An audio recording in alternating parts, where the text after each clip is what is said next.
This edition of the Ridley Report is brought to you by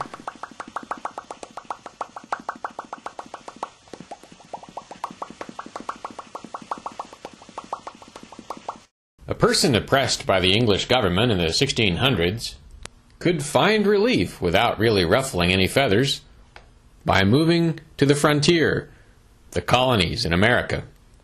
A Boston resident in the 1800s might have found some of the regulations of the time stifling. Well, she could go to the frontier in Texas or the Old West. Well, nowadays, Boston is probably about 20 times as stifling, and the whole country is far more regulated. But now there's no frontier to which people can flee. Space is largely closed to the public because of NASA's monopoly and heavy federal regulations.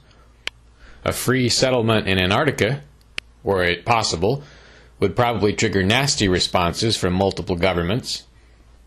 There is some potential for seasteading, which is essentially a matter of placing a large vertical ship in the water.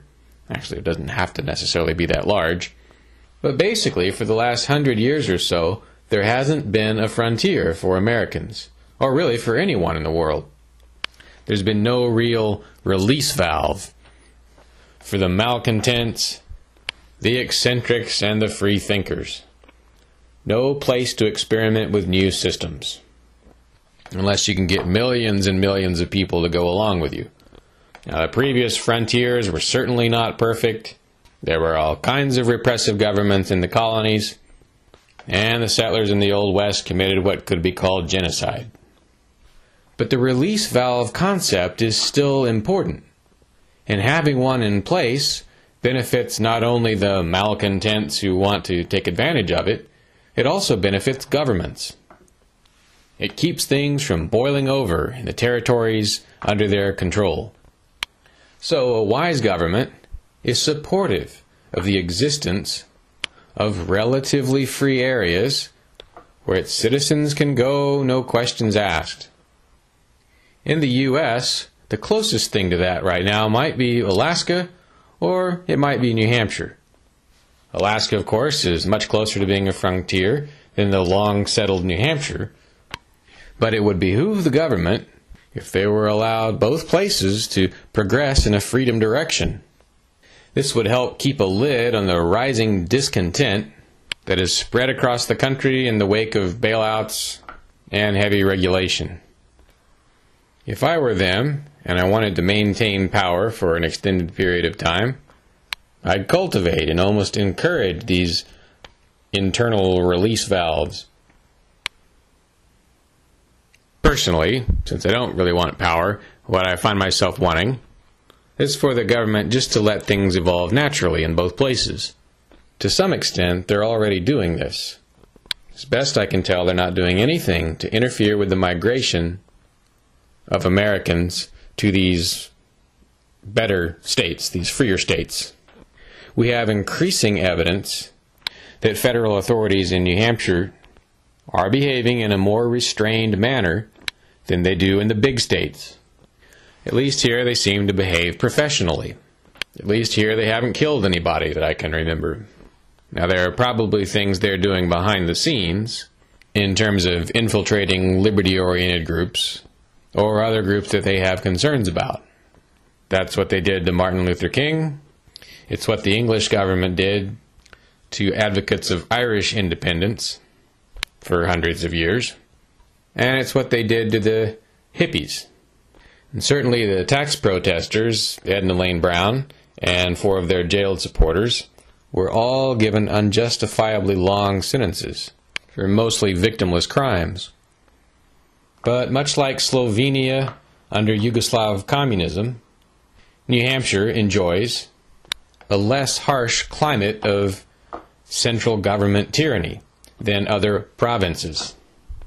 This benefits both sides because it continues the traditional American release valve process, the other half of which, of course, is elections, which tend to create a little bit of change in response to public outcry. All those release valves are going to be very heavily tested probably over the next 5 or 10 years as the U.S. system begins to implode.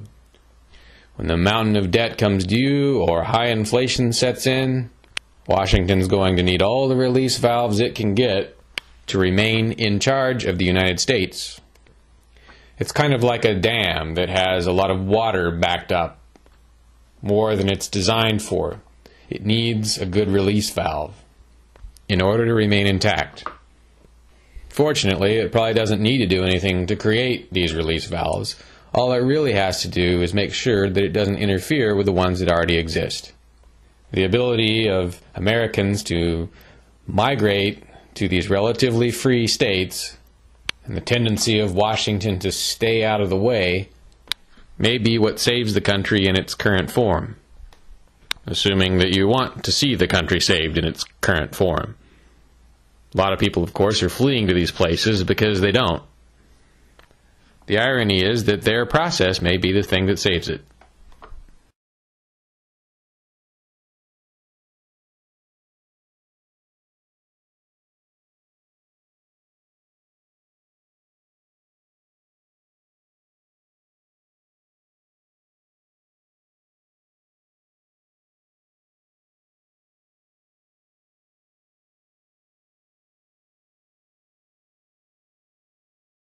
Are you a liberty activist willing to be on the front line against socialism?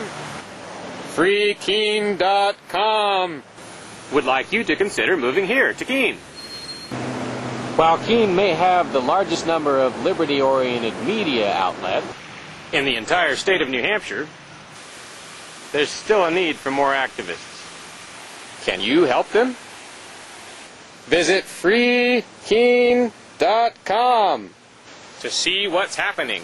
FreeKeene.com hooks you up with all the liberty media in town. Join the Keene Liberty activists and help free the beautiful city of Keene, New Hampshire from the clutches of the government. FreeKeene.com What are you laughing?